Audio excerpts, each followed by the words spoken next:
This is Soumya Agarwal and I welcome you to my channel Becoming Proactive with Soumya Agarwal. Let's start with IDT preparation strategy. ये जो strategy है ये मैं अपने experience के base पे दे रही हूँ आपको, जो भी learnings मैंने की हैं अपनी फेलियर वाली जर्नी में, और उसके बाद ही मैं एक ऐसी strategy पे पहुँच पाई थी जिसने मुझे help किया था to clear my group 2 exam. So I am not saying कि कोई भी एक फिक्स्ड स्ट्रैटेजी होती है, बट काफ़ी हद तक if you will add these points to your preparation तो उससे काफ़ी हद तक आपको हेल्प मिलेगी. एंड इन केस आप कुछ भी मिस आउट कर रहे होगे ना इसमें से, तो वो आप मिस आउट नहीं करोगे if you will watch this video. So let's begin. First of all, the points that you need to make sure before starting your preparation. अभी आपको रिविजन्स स्टार्ट करने हैं एंड आई एम श्योर कि अगर आप जनवरी 2026 में अपीयर कर रहे हो या फिर इन केस आप ये वीडियो आगे देख रहे हो एंड जिस भी अटेम्प्ट के लिए प्रिपेयर कर रहे हो, so before 2 months of that particular attempt you are finished with all these points. तो सबसे पहले तो you should make sure that आपने सारी की सारी क्लासेस अपनी कंप्लीट कर ली हैं and whatever material you are using उसमें अमेंडमेंट्स इंक्लूडेड हैं. डीटी और आईडीटी में अमेंडमेंट्स बहुत वाइटल रोल प्ले करते हैं.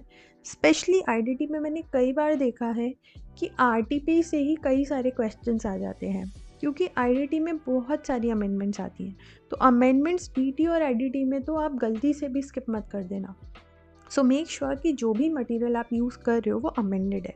आपने अगर क्लासेस कुछ टाइम पहले ली हैं तो प्लीज़ थोड़ा सा इन्वेस्ट कर लो और न्यू बुक्स मंगवा लो जिसमें अमेंडमेंट्स इंक्लूडेड हो, इन केस आपका जो मटेरियल है वो बहुत पुराना है. और अगर आपके फैकल्टी ने रिस्पेक्टिव मटेरियल के साथ में एक सेपरेट पीडीएफ या कुछ दिया है फॉर अमेंडमेंट्स, तो मेक श्योर कि वो आपके पास है. Number 2 is that you are clear with the concepts. अब कॉन्सेप्ट क्लैरिटी अलग चीज़ होती है, क्लासेस लेना अलग चीज़ होती है. क्लासेस लेना इज़ दैट मैंने रुपए दिए थे, मैंने इन्वेस्ट किया था, उस वजह से मुझको क्लास देखनी पड़ी थी. बट कई बार ऐसा होता है that we don't feel connected with the teacher and हमें कहीं ना कहीं ये गिल्ट रहता है कि यार मेरा यहाँ पैसा जो है वो चला गया है, तो मैं और क्लासेस कैसे ले सकता हूँ. मतलब सेल्फ गिल्टी ही आपको हो जाती है कई बार. बट अगर आपको किसी भी पॉइंट पे ऐसा लगा है कि इस फैकल्टी का ये टॉपिक मुझे समझ नहीं आया, तो मेक श्योर कि आप यूट्यूब से या ज़रूरत पड़े तो किसी दोस्त ने अगर किसी और फैकल्टी की क्लास ली है तो वो पर्टिकुलर टॉपिक वहाँ से देख लो या फिर फास्ट ट्रैक ले लो किसी का. मतलब आपको ये मेक श्योर करना है कि अगर आपकी बुक में 100 कंसेप्ट्स हैं तो 100 की 100 कंसेप्ट्स आपको समझ आ गए हैं. इन केस नहीं आए हैं तो प्लीज़ उसको पहले समझ लो. आई एम नॉट सेइंग कि आपको वो याद होना चाहिए, बट समझ आना चाहिए. ऐसा नहीं हो कि वो बाउंस हट जा रहा है. ठीक है. So make sure that you are clear with all the concepts. उसके बाद में थर्ड पॉइंट इज दैट आपके पास में जो भी क्वेश्चन बैंक आप रेफ़र कर रहे हो ना, उसके हैंड रिटन सॉल्यूशंस आपके पास हैं. बिकॉज जो बुक के सॉल्यूशंस होते हैं कई बार उसको समझने में प्रॉब्लम होती है. तो जब आपने क्लासेस ली होंगी या फिर अगर आपने सेल्फ स्टडी से भी प्रिपरेशन करी होगी, तो एटलीस्ट आपके पास में एक ऐसी नोटबुक होना चाहिए कि इन केस आप किसी सोल्यूशन में स्टक हो जाओ तो आप वहाँ जाके रेफ़र कर सको. तो ऐसा कई बार होता है, स्पेशली आईटीसी के क्वेश्चंस में होता है, जीएसटी में तो, क्योंकि इसमें 2 मेथड्स होते हैं उसको सॉल्व करने के, और बुक में कई बार एक ही मेथड से सोल्यूशन दिया होता है ना. व्हाट इफ़ आप दूसरे मेथड से कर रहे हो और उसका सोल्यूशन बुक में नहीं है. सो फॉर दैट ये बहुत ज़रूरी है कि प्रिपरेशन स्टार्ट करने से पहले ही आपके पास में क्वेश्चन बैंक के भी हैंड रिटन सॉल्यूशंस हों. अब वो हैंड रिटन चाहे आपने खुद लिखे हो चाहे किसी और ने लिखे हो, आपके पास होने चाहिए फॉर रेफरेंस. एक बार आपने सारे के सारे क्वेश्चंस को रिविजन्स के पहले गो थ्रू करा हो. और मेरा तो यही सजेशन रहेगा कि जब आपने वो क्लासेस वगैरह कर रखी हो या सेल्फ स्टडी कर रहे हो, उसी दौरान आपने वो क्वेश्चंस को भी सॉर्ट आउट कर लिया हो जो आपको रिविजन्स में इंक्लूड करने हैं. बिकॉज 100 की 100 या 1000 की 1000 क्वेश्चंस रिविजन्स में करने का कोई सेंस नहीं है.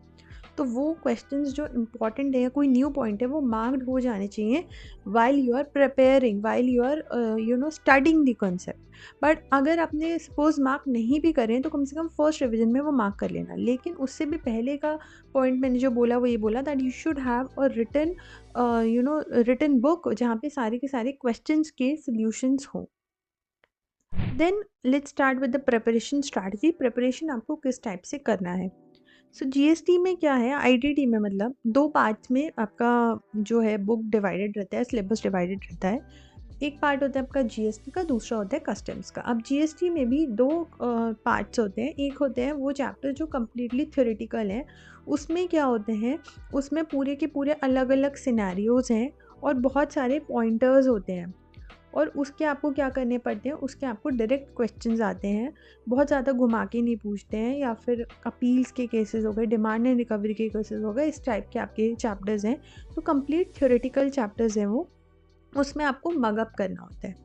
दूसरा एक होता है पार्ट जीएसटी का, जो होते हैं प्योर कॉन्सेप्चुअल बेस्ड चैप्टर्स, जो कि आपका मोस्ट जो इम्पॉर्टेंट होता है, जीएसटी का बेस फॉर्म करते हैं, जो कि आपके बेसिक से लेकर के और आईटीसी तक जाता है, और इसमें टीडीएस टीसीएस ये सब भी आप इंक्लूड कर सकते हो।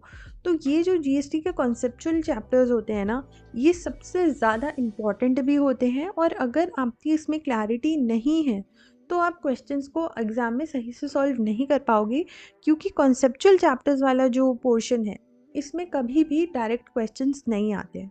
इसमें हमेशा वो लोग घुमाकर पूछते हैं, या फिर आपके कॉन्सेप्ट्स को टेस्ट करते हैं। मतलब in in these type of chapters आपको ऐसे क्वेश्चंस बहुत रेयर मिलेंगे जो आपने अपनी क्वेश्चन बैंक में सॉल्व कर रखे होंगे। आपको हमेशा यहाँ न्यू क्वेश्चंस मिलते हैं। ऐसा नहीं कह रही कि वो सॉल्व नहीं हो सकते हैं, वो सॉल्व तभी हो पाएंगे अगर आपने कॉन्सेप्ट्स को समझाए, उन जीएसटी के कॉन्सेप्ट्स को समझाए। तो ये जो है, ये सबसे इम्पॉर्टेंट पार्ट होता है पूरे के पूरे जीएसटी का। देन अगर हम कस्टम्स की बात करें, तो कस्टम्स में भी ऐसा है कि वहाँ पर भी आपको कुछ कुछ न्यूमेरिकल चैप्टर्स हैं और कुछ कुछ थ्योरेटिकल चैप्टर्स हैं, और इसी के साथ में एक और जो है वो चैप्टर है आपका एफटीपी का। तो एफटीपी मैंने पर्सनली स्किप किया था, मुझे कभी भी ये नहीं जमता था, और ये आता भी शायद 5 मार्क्स तक का ही है। अगर आपको ये समझ आता है तो आप इसमें बहुत टाइम इन्वेस्ट मत करना। आप इसमें जो भी आपने फैकल्टी से क्लासेस लिए उनके रिविजन वीडियो देख लेना और क्वेश्चंस कर लेना, then you will be done with FTP. अब आपको प्रिपरेशन शुरू कैसे करनी है, so you have to start with customs, क्योंकि कस्टम्स जो है वो छोटा है और स्कोरिंग है। कस्टम्स में भी ऐसा बहुत कम होता है कि बहुत ज़्यादा घुमा रहे हैं। कस्टम्स में मतलब क्वेश्चंस जो आते हैं वो एवरेज लेवल के आते हैं, इजी टू एवरेज के बीच के आते हैं, कुछ कुछ चैप्टर से इजी, कुछ कुछ चैप्टर से average. So you should start with customs. अब कस्टम्स में भी एक गलती मत करना जो मैंने करी थी एक दो बार, वो ये थी कि मैं जो थी कस्टम्स के न्यूमेरिकल वाले चैप्टर्स को तो बहुत अच्छे से कर लेती थी, बट जो वो उसके थियोरेटिकल वाले होते थे या स्टार्टिंग के जो चैप्टर्स होते थे जिसमें पिलफ्रेज और ये सब है, तो वो मुझको ना याद नहीं होता था। तो मैं उसमें बहुत ज़्यादा वो नहीं करती थी, मेहनत और टाइम इन्वेस्ट नहीं करती थी। उसकी वजह से भी मैंने कई बार एमसीक्यूज़ में अपने मार्क्स लूज़ किए हैं। तो आप ये गलती मत करना, कस्टम्स में कोई भी चैप्टर स्किप मत करना, चाहे वो थ्योरी हो चाहे वो प्रैक्टिकल हो, अच्छे से उसको करना। अगर आपको ऐसा लग रहा हो कि मैंने जिस फैकल्टी से क्लासेस ली हैं उसका मुझे समझ नहीं आ रहा, तो मेरा यहाँ पर्सनली आपको रेफरेंस रहेगा कि जो AIR 1 के नोट्स हैं सुरेंद्र मित्तल सर के, वो रेफ़र कर लेना, उनके रिविजन वीडियोस के साथ कर लेना, तो आपका कस्टम्स का पार्ट बहुत सॉर्टेड हो जाएगा। उनकी कस्टम्स के बहुत फैंटास्टिक नोट्स हैं। ऐसे नोट्स मुझे किसी और फैकल्टी के नहीं दिखे। ठीक है। Then after you are done with customs, then आप स्टार्ट करना जीएसटी के थ्योरेटिकल चैप्टर से। थ्योरेटिकल चैप्टर से इसलिए बोल रही हूँ क्योंकि इसमें डायरेक्ट क्वेश्चंस आते हैं, 3-4 पॉइंटर्स के आंसर्स होते हैं, सीधा सीधा क्वेश्चन आते हैं, सीधा सीधा आंसर्स लिखना होता है, कुछ घुमाते नहीं है। और ये दोनों चीज़ें आपने कर ली अगर, तो बहुत सॉलिड आपका पार्ट ऐसा तैयार हो जाएगा जिसमें आपका मार्क्स कहीं नहीं जाने वाले हैं। उसके बाद आप करना कॉन्सेप्चुअल चैप्टर्स ऑफ जीएसटी, जो कि आपके बेस हैं। अब ये मैंने जो प्रिपरेशन स्ट्रैटेजी बताई है, मैंने ऑफ कोर्स रिवीजन के लिए बताई है। आप जब अपनी स्टडीज़ कर रहे होगे, क्लासेस कर रहे होगे, सेल्फ स्टडी करोगे, तो उस केस में you don't have to follow this sequence. उस केस में आपका कस्टम्स आप स्टार्ट कर सकते हो, बट कस्टम्स के बाद में आप जीएसटी के पहले कॉन्सेप्चुअल चैप्टर से स्टार्ट करना, उसके बाद थ्योरी पे जाना। अगर आप पढ़ाई के लिए कर रहे हो, मतलब प्रिपरेशन आप वैसे कर रहे हो कि रिविजन से पहले वाला जो फेज़ है वो कर रहे हो, ठीक है। रिविजन वाले फेज़ के लिए मैंने आपको ये बताया है। And don't underestimate the power of theory, because theory chapters ही आपको जो है जो लास्ट के 2 क्वेश्चन होते हैं स्पेशली, उसमें बहुत अच्छा स्कोर करवाएंगे और एमसीक्यूज़ में भी हेल्प करेंगे।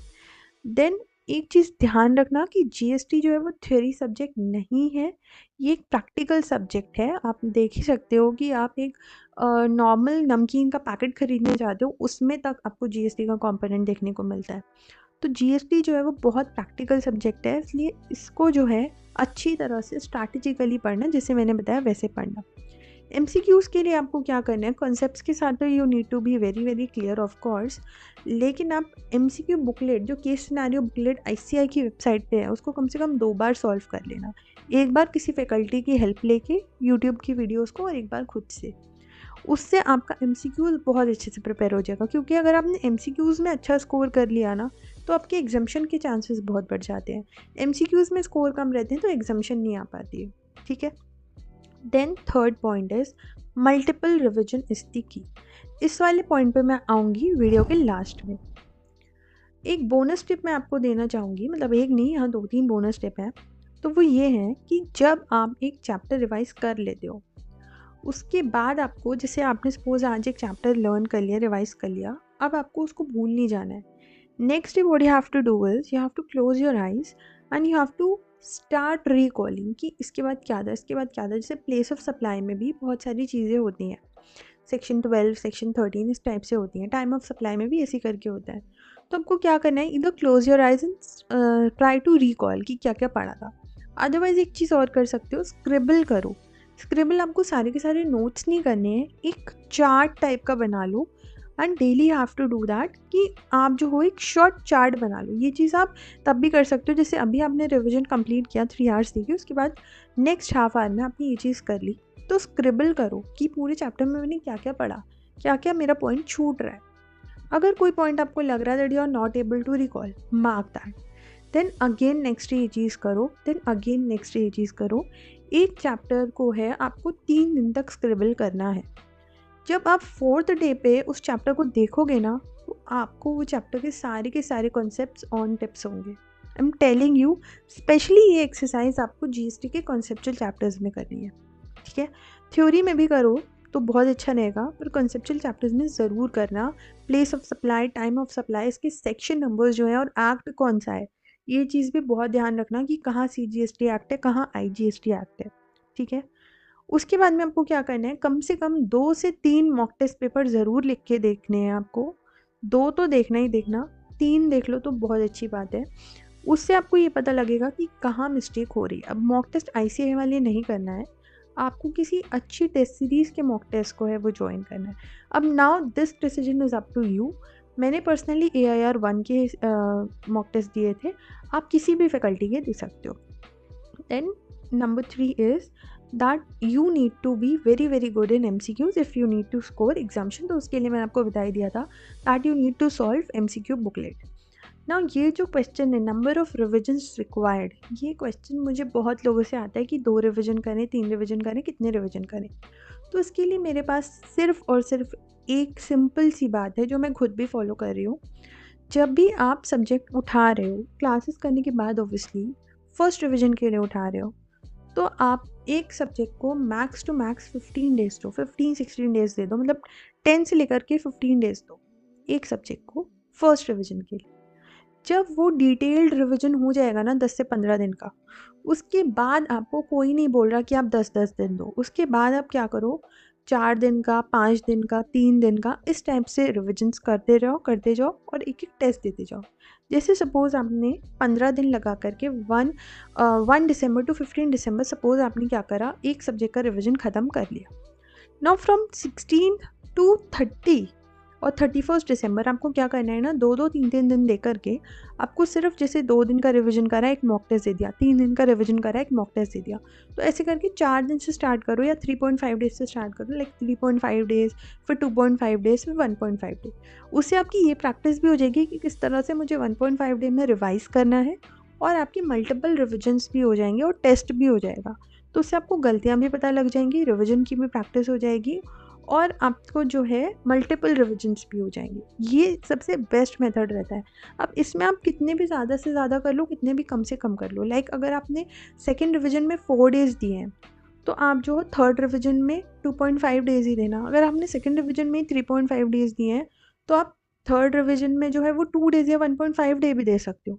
तो this is up to you कि आपको कितना कॉन्फिडेंस उस पर आए। आप अपने कॉन्फिडेंस लेवल के अकॉर्डिंग ही इसको कम ज़्यादा कर सकते हो।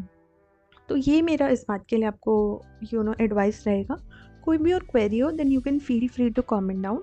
ग्रुप 1 मैं जो हूँ प्रिपेयर कर रही हूँ, तो अगर आप मेरे साथ उसमें कुछ चैलेंजेस में आना चाहते हो या मैं कुछ डेली बेसिस पे कुछ पॉइंट्स टू रिमेंबर या ये सारी चीज़ें शेयर कर रही हूँ, तो वो उसके लिए आप टेलीग्राम ग्रुप मेरा ज्वाइन कर सकते हो। बाकी कोई भी क्वेरी ग्रुप 2 से रिलेटेड हो then feel free to comment down, I will help you. Okay, so अगर वीडियो अच्छा लगा हो तो लाइक करना, शेयर करना उन फ्रेंड्स के साथ जो ग्रुप 2 के लिए प्रिपेयर कर रहे हो। और IBS DT सारी की सारी स्ट्रैटेजीज ऑलरेडी आ गई हैं, तो उसको भी मैं प्लेलिस्ट जो हूँ डिस्क्रिप्शन में लिंक दे रही हूँ, वहाँ से ले लेना। Thank you so much for listening.